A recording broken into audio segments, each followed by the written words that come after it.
themselves, I tell them the answers are in the room. If they aren't, we have the wrong people. You are the right people. You have the right answers. Later, into the next page, on 45, honesty means full disclosure to myself and others with good intent. I have shown favorites among our vessels, I admit it. It's acceptable and I apologize. It's stopping now. The words clear water and gonna fix it. I see. Now flipping to this bold print here on page 136, I take the high road is often an excuse for not tackling the issue. If your stomach flips at the thought of confronting someone's behavior, you're in excellent company. It is far less threatening to talk about declining sales than to look straight into someone's baby blues and address her specific behavior that may be causing their decline. Baby blues, postpartum depression. Instead, we talk with others over lunch and by the coffee pot about the person whose behavior is driving us mad. So gossip instead of direct confrontation. Confronting the behavior on page 137 could force an outcome for which I am not prepared. I could incur retaliation. The cure could be worse than the disease. I could be met with irrationality or emotional outbursts. I might hurt his or her feelings or their feelings. I could discover that I am part of the problem. Yet the results of not confronting a problem include these. The problem could escalate rather than be resolved. I could be rejected. I could lose the relationship. I could lose my job. Emotions could escalate until someone blows up. You get the drift. The very outcomes we fear if we confront someone's behavior are practically guaranteed to show up if we don't. It will just take longer, and the results will likely occur at the worst possible moment when we are least expecting it, with a huge price tag attached. Repositioning the confront. When people first hear the term fierce conversation, they often assume it is a conversation in which you tell others exactly what you think of them and the horse they rode in on. If this was your first impression, I hope that by now you've gained a different perspective in this book. The checklist on page 233. Here is a simple list of common stories or rationalizations used to mask our fear and avoid reality. When we tell ourselves these stories, we become non-participants. Yes, it's important to be a participant in our own life, not just be a bystander watching life go by, but be a part of life. And that is when we start having the hard conversations. What do I know? She's the expert. This is when we become non-participants. These are the statements we tell ourselves that almost, what I'm sensing right now, is de-power us, or depersonalize,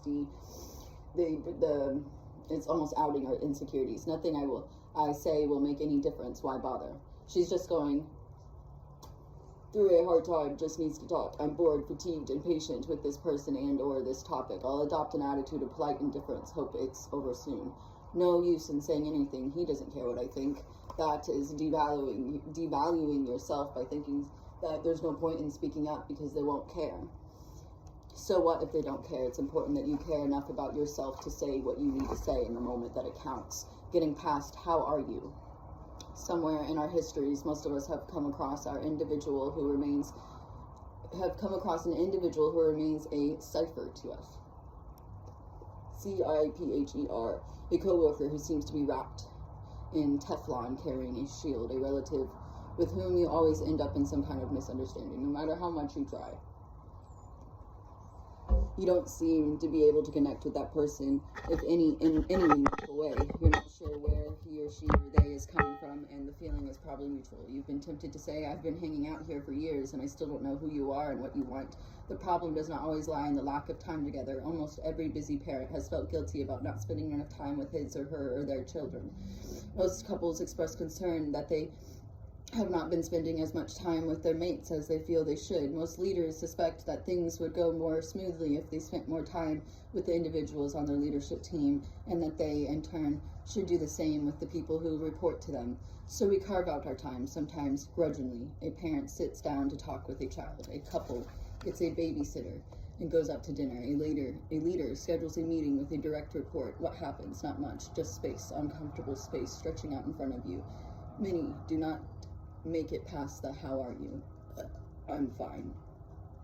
Unconsciously, we end our conversations as soon as we initiate them, too afraid of what we might say or hear. This was an invitation to ask me what I meant, and for me to tell him or her or them about being afraid of the people I knew, not the people I didn't know, and for him or them or her to tell me what they felt, and so on. But they didn't know how to talk that kind of talk. If you or someone else feels a conversation is needed, it is. I hope you enjoyed my series of reading Fierce Conversations, Achieving Success at Work and in Life, One Conversation at a Time by Susan Scott. Thank you to the authors and the many people I've met across the way who've provided me a safe space so that I could find the time to read this book and to get it uploaded to many other people who needed to hear these words. I hope they found you in a time of divine guidance, intuitively led by my spirit team and yours as well. Much love, Earthlings.